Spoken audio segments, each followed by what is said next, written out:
देखिए बच्चे, हमने लास्ट टाइम आपको मोलैरिटी तक करा दिया था, मोलैरिटी तो नहीं कराया अभी। मोलैरिटी में एक छोटी सी टर्म और थी, M1V1 इक्वल टू M2V2। ये कब यूज करेंगे? जब सॉल्यूशन डाइल्यूट होगा। जब सॉल्यूशन क्या होगा बच्चे? डाइल्यूट हो। ठीक है, तो अब देखिए नेक्स्ट हम करने जा रहे हैं, हमारी नेक्स्ट टर्म है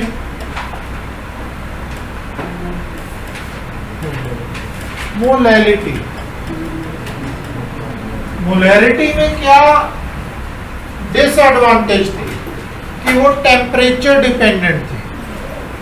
मोलैरिटी उस डिसएडवांटेज को ओवरकम करती है। ठीक है, देखो मोलैरिटी की definition, number of moles of solute, number of moles of solute per KG of solvent,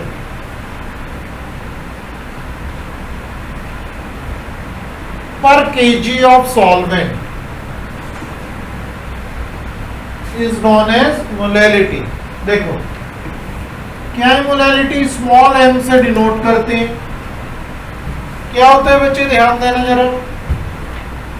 number of moles of solute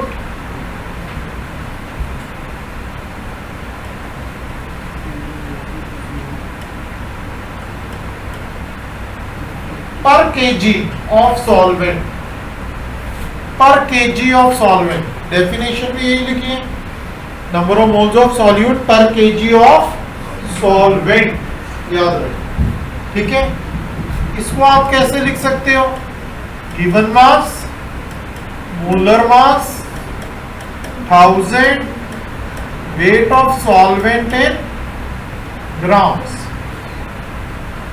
ठीक, यूनिट्स क्या होंगे इसके? मोल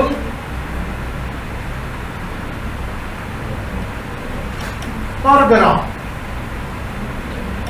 और मोल पर केजी। क्लियर? नेक्स्ट एक न्यूमेरिकल करेंगे।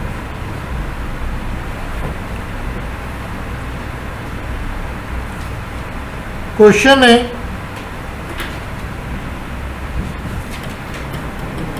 मोलैरिटी ऑफ H2SO4 इज, याद रखना इसको भी कंसंट्रेशन ही बोला जाता है। मोलैरिटी को भी किस टर्म से डिनोट किया जाता है? कंसंट्रेशन। अब देखो यहां पे क्या है, डिनोमिनेटर में वेट है, वहां पे क्या था? वॉल्यूम।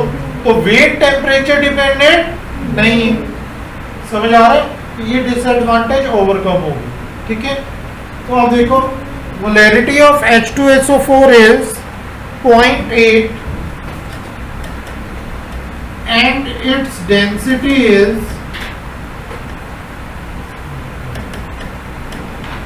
डेंसिटी दी हुई है 1.06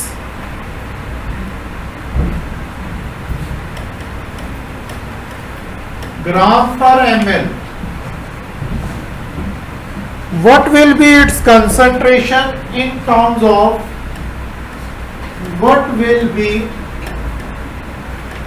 its concentration in terms of molality?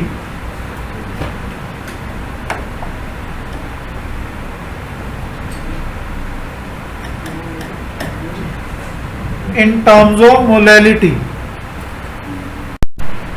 देखिए बच्चे, सबसे पहले ध्यान देना कैसे होगा ये क्वेश्चन। बहुत ध्यान से, आपको क्या दिया हुआ है? मोलैरिटी। क्या दिया हुआ है बच्चे? मोलैरिटी दी हुई है। Let volume of solution equal to 1 litre. Suppose कर लिया कि वॉल्यूम क्या है बच्चे, 1 लीटर इक्वल टू 1000 ml। ये सपोज कर लिया, लिखो ना पहले, ध्यान दो, क्लियर है। अब मोलैरिटी का क्या फॉर्मूला होता है बच्चे, given mass over molar mass into 1000 over volume इन ml। सपोज किया था हमने वॉल्यूम को, क्या किया था, 1000 ml।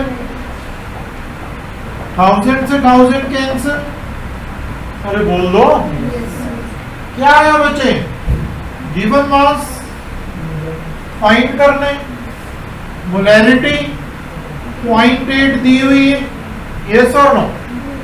फिर मोलर मास ऑफ सॉल्यूट क्या दिया हुआ है, H2SO4, क्या होता है मोलर मास 98, तो MB आ जाएगा, क्या आएगा 98 इंटू 0.8 दैट इज 78.4 ग्राम। ये तो बात समझ आती है इतनी, इसमें कोई डाउट तो नहीं है, अरे बोल दो।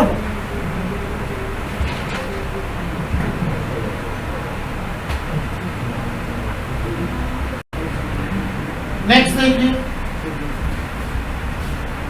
अब क्या बोला उन्होंने, क्या निकालना है, मोलैरिटी।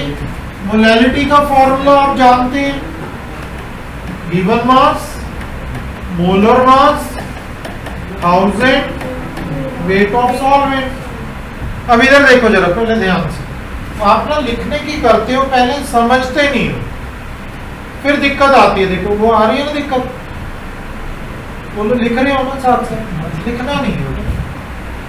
MB 78.4 दिया हुआ बेटे। मोलर मास किसका, सॉल्यूट का, कितना है 98, ये भी दिए, पता है।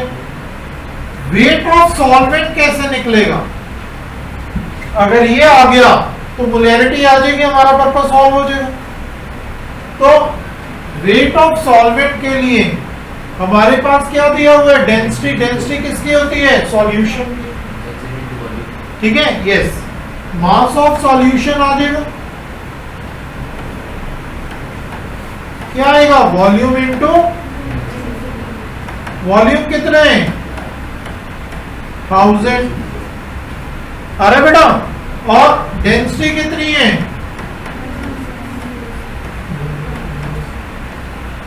ठीक है, तो ये आ गया 1060 ग्राम। ये सॉल्यूशन का मास आ गया। अब सॉल्यूशन के मास से सॉल्यूट का मास अगर निकल जाए तो किसका मास आ जाएगा, सॉल्वेंट का मास। यही होता है ना, सॉल्यूट प्लस सॉल्वेंट क्या होता है, सॉल्यूशन, होता है कि नहीं। तो सॉल्यूशन का मास आ चुके हैं, सॉल्यूट का मास हमारे पास ऑलरेडी आ चुके हैं, तो दोनों को सबट्रैक्ट कर देंगे तो क्या हो जाएगा, वेट ऑफ सॉल्वेंट क्या होगा 1060 माइनस 78.4 ग्राम। ये आएगा आपका सॉल्व करके 981.6।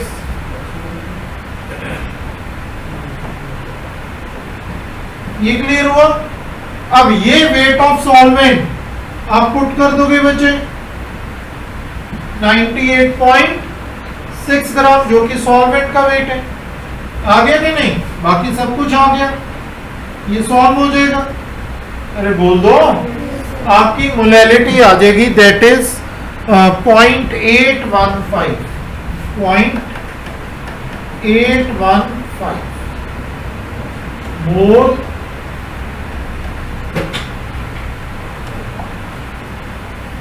पर ग्राम। कर लोगे।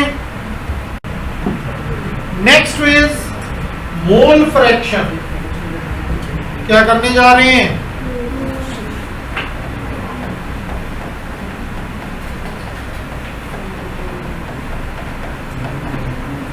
मोल फ्रैक्शन, बहुत ध्यान से, बहुत ध्यान से, इसको हम x से डिनोट करते हैं। किससे बच्चे? x से। किसी की भी, इधर देखो, किसी की भी मोल फ्रैक्शन निकालनी हो, ठीक है, किसी भी कंपोनेंट की, मान लो एक ही निकालना, तो कैसे निकालते हो? Number of moles of that component over total number of moles of all the components. समझ आई? Number of moles of that component over total number of moles. फिर XB कैसे आएगा? NB over Na plus N। Clear हुआ कि नहीं? दोनों को ऐड अगर कर दे,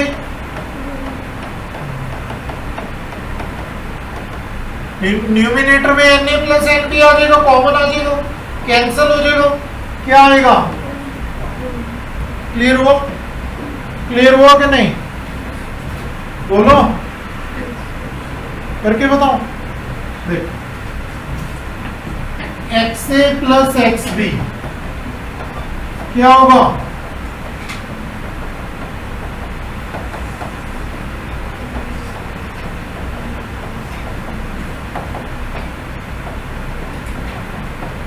Na प्लस NB कॉमन हो गया, क्या आया? ऊपर भी वही आएगा। क्लियर है? ये आगे ना मान, तो अगर मैं एक कैलकुलेट कर लूंगा तो दूसरा अपने आप आ जाएगा, फाइंड करने की जरूरत नहीं पड़ेगी। मतलब XB आ गया आपके पास, तो X से तो आ जाएगा 1 माइनस XB करके।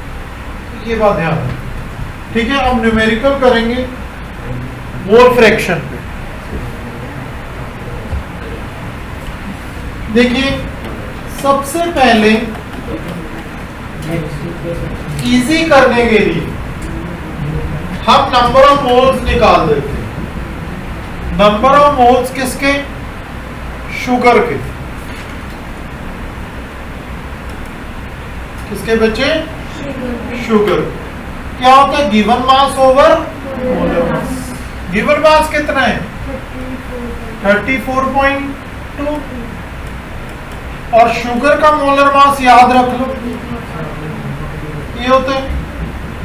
ये आ गया आपका 0.1, 1/10 ही बच गया, 0.1। फिर number of moles of water निकाल दो। अरे बोल दो, क्या निकालोगे? वाटर का।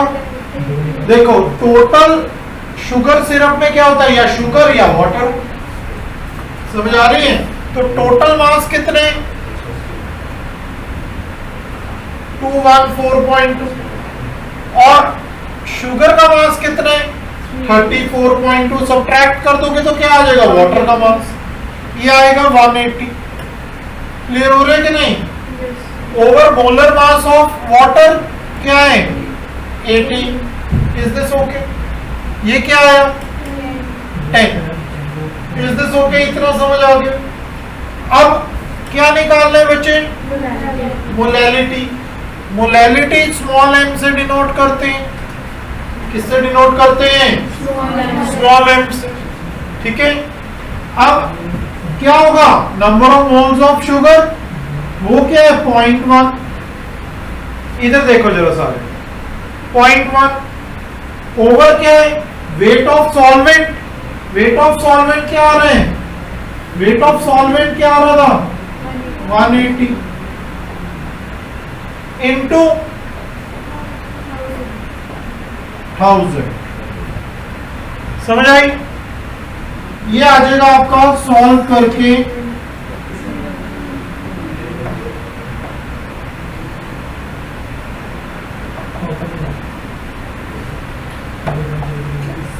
10/18 आ गया।